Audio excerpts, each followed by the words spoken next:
When it comes to gynecologic care for the transgender man, there can be a lot of misconceptions. So today, we'll get the facts with Dr. Kathlyn Kim, gynecologist at Valley Health System. Welcome to Conversations Like No Other, presented by Valley Health System in Ridgewood, New Jersey.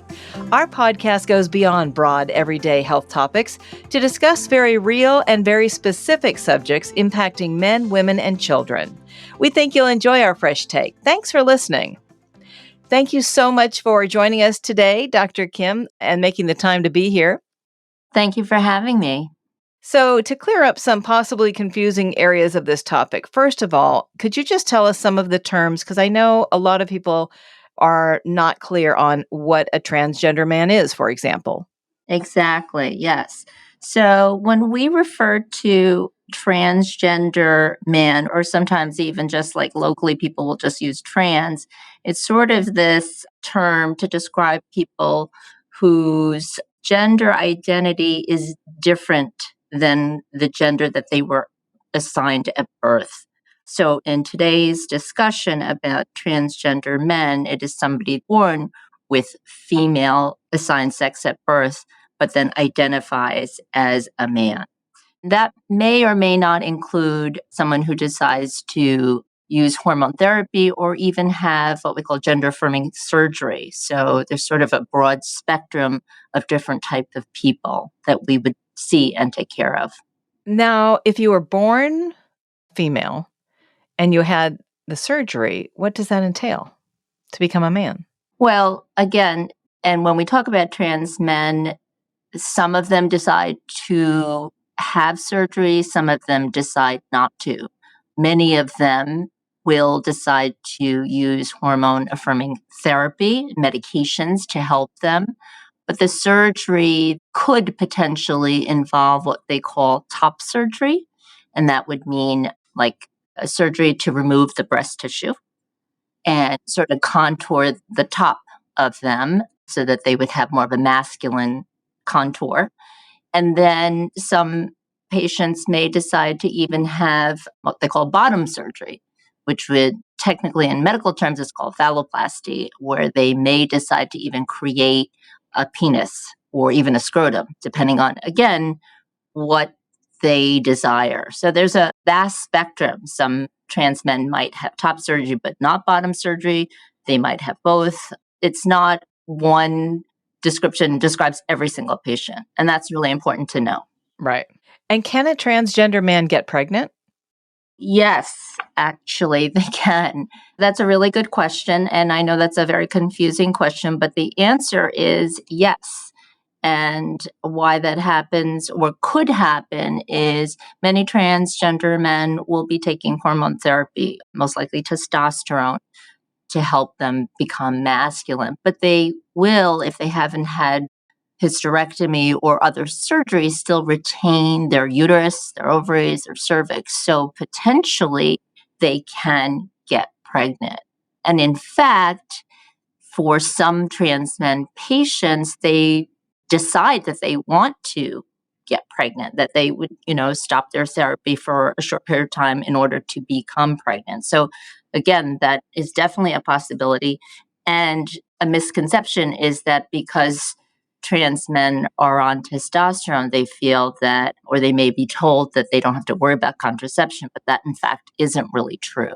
So again, it's really important to specifically discuss with each patient so that they know exactly in their situation what their options are, what they need to do to make sure that they take the best care of themselves. So just to make sure I have this straight, if someone is taking testosterone, do they need to take birth control?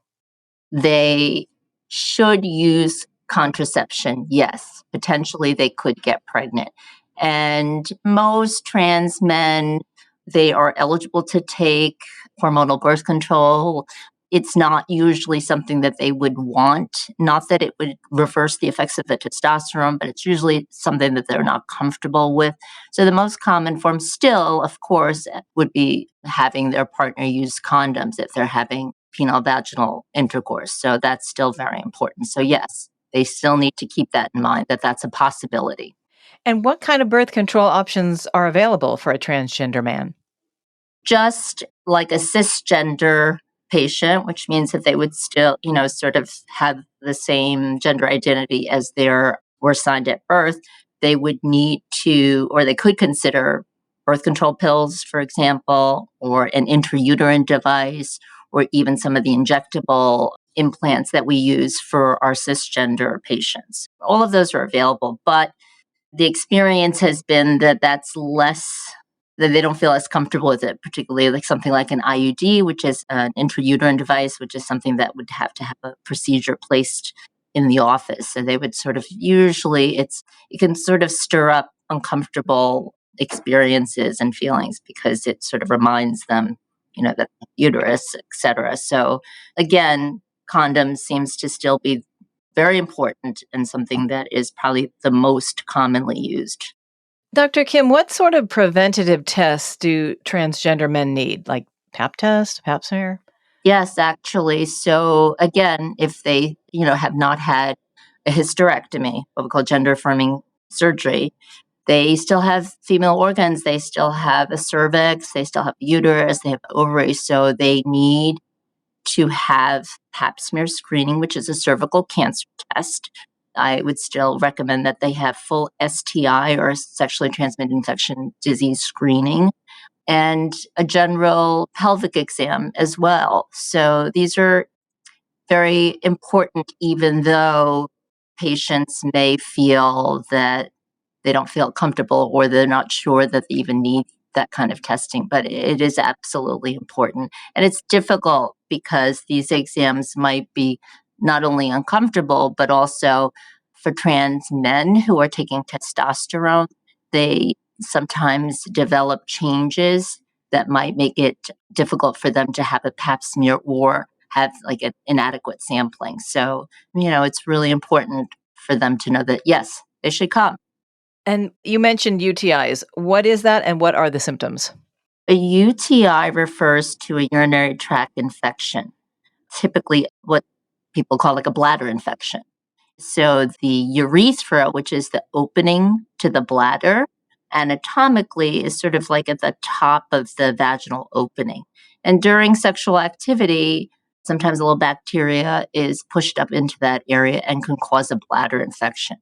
Classically, people have symptoms where they feel pain, they feel pressure, they're going to the bathroom all the time. In rare cases, they can even see blood, or it can travel up into the kidneys and develop into a more serious infection.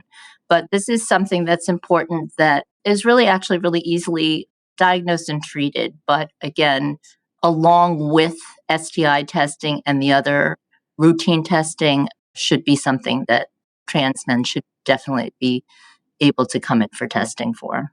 Can you get an STI if you're not having vaginal sex? You can get an STI from any kind of sexual activity, although certain types of sexual activity, you're at higher risk. So if they're having oral sex, anal sex, even just genital contact without really having like penile vaginal intercourse can still allow, or there's a possibility of developing any STIs. For example, HPV, which can sometimes cause genital warts, even from like intimate contact, can theoretically be passed that way as well. So, if someone doesn't have symptoms of an STI, do they still need to get tested? Yes, absolutely.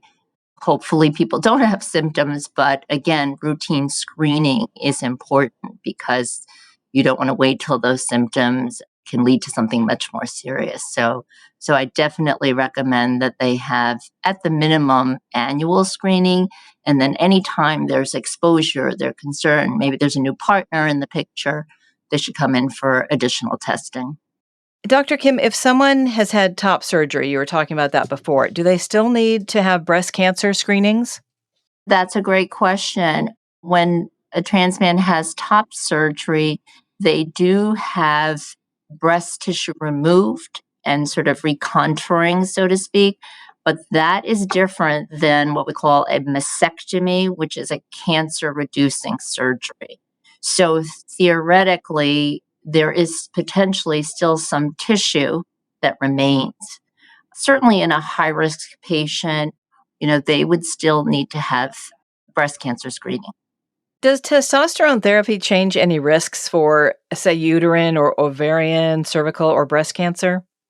That there was concerns about, since testosterone is a hormone, if there would be an increased risk. But in reviewing all of the studies, and unfortunately there's not as long a history of data, but the current thinking is that really there's been no real increased risk of uterine, ovarian, or any other cancers. So it's just the same risk that is in the baseline population. Hmm. And what do you tell your patients when they ask you how they can prevent getting HIV? I would have this conversation with the trans man and all of my patients. They should consider always trying to use condoms if they are having any kind of penile vaginal intercourse. PrEP, which is pre exposure prophylaxis, is always available for patients. And I do think that they should be regularly tested and try to consider being sexually monogamous at one time, meaning that they should have one partner that they're exclusive with at a time so that they can minimize their exposure. Those I think are really good guidelines for everyone who's sexually active. Right. Earlier, you mentioned HPV. What is that? HPV stands for human papilloma virus. It is actually the most common sexually transmitted infection in the United States. It is different than HIV and HSV, which sometimes people get confused with because the names sound so similar. And it's something that is very, as I said before, can be easily transmitted, certainly during sexual activity, oral, anal, vaginal penetration, but can even be from close contact and can cause two sort of different situations. One would be genital warts. So warts are like a virus, like warts that people get on their hands, sort of similar to that, but that will get them in the genital area. And that's uncomfortable and upsetting to patients. But more importantly, HPV is certain high risk strains can lead to cervical cancer. So there is a fantastic vaccine. It's called Gardasil. Now we have the newer version, it's Gardasil 9, which protects against 9 different variants. And we recommend that actually for all sexually active adults, trans men, as well as cisgender patients, starting as early as 9, 10, 11. And typically it's into the mid to late 20s, but it has been now approved up to the age of 45. So I definitely recommend that patients who haven't been vaccinated consider getting vaccination. Why so early? 9 years old? So we vaccinate. Vaccination is actually to allow your immune system to see something and then remember it so that it can fight it off. So you actually want to do it before you get exposed to it. People think, oh no, that's a child, they're not sexually active. But your immune system, especially kids, it's so powerful. And that's the best time to vaccinate. That's why we vaccinate babies. So that's the best time to do the vaccination. But still, adults are eligible, as I said, actually up until the age of 45. Wow. If someone is taking testosterone, what can they do to address pain or blood during receptive sex? What happens sometimes with testosterone is there's all the good things that testosterone does for trans men, gives them the hair that they want, the sort of the masculine muscle tone, libido, etc. One of the bad things, unfortunately, sometimes if they still have their female organs, is they can develop dryness sometimes. The fancy term is called atrophic changes. And so sometimes that can cause pain and even sometimes a little bit of bleeding when they're sexually active. Typically, I recommend certainly is they use lubrication, but then there are a couple of great options. One is there's these really nice hyaluronic acid suppositories. It's almost like a moisturizing suppository that they can use to help the tissue. And then sometimes I'll even recommend vaginal estrogen suppositories. And while there's a concern, oh, I don't want to take any estrogen, but this just works locally to help the problem and does nothing to reverse any of the effects of the testosterone. It works usually pretty well. So, is it normal or common to bleed if you take testosterone? It certainly happens. I wouldn't say that it's common, but it certainly can happen. And it should be evaluated, by the way. Hopefully a trans patient would come in and want to be evaluated just to make sure everything's okay. Right. What would a typical gynecologist visit for a transgender man involve? Here at Valley, we're actually trying really hard to make it so that a patient would come in and, number one, feel comfortable coming into, one of the offices, like typically my office, for example. The staff is prepared to greet them. Our intake information tries to be mindful of the pronouns and asking sort of gender neutral questions, etc. For a routine exam, just like anyone would come in, just a history, update their medications, make sure they're up to date on any screening for themselves, if they have any family history, what other complaints they have. And then, as I said, routine pap smear screening, STI screening, urine testing if necessary, and then blood work if there was something that they had to be evaluated for. It sounds like Valley has done a lot to go out of their way to make it a welcoming environment for a transgender man to come and get a visit. What else have they done? You mentioned making them feel at home. What else? So, as an institution, the entire medical group has instituted required training for all staff members, from the business associates who greet the patients to the physicians to the medical assistants, so that people are familiar with the terminology, just like what we talked about today. We have, as I said, signs that welcome LGBTQ plus community, trans men patients. And I think doing something like this hopefully will send the message out that this is an available option for them to come in, and that we have physicians who are open to providing care and making sure that trans men feel comfortable. And that's what it's all about, because if they don't have a place to go where they feel welcomed, as you said, or wanted, they probably might just skip doing it altogether, and that's no good. Exactly. Thank you so much for sharing your expertise on a sensitive topic that may not get discussed that often, but hopefully is being discussed more. Oh, thank you so much for having me. Absolutely. That's Dr. Kathlyn Kim, and for more information about obstetrics and gynecology at Valley, please visit valleyhealth.com/OBGYN or call 1-800-VALLEY-1, 1-800-825-5391 to schedule an appointment. For more information on today's topic or to be connected with today's guests, please call 201-291-6090 or email valleypodcast@valleyhealth.com. If you found this podcast helpful, please share it on your social channels and check out the full podcast library for topics of interest to you. I'm Maggie McKay. Thanks for listening to Conversations Like No Other, presented by Valley Health System in Ridgewood, New Jersey.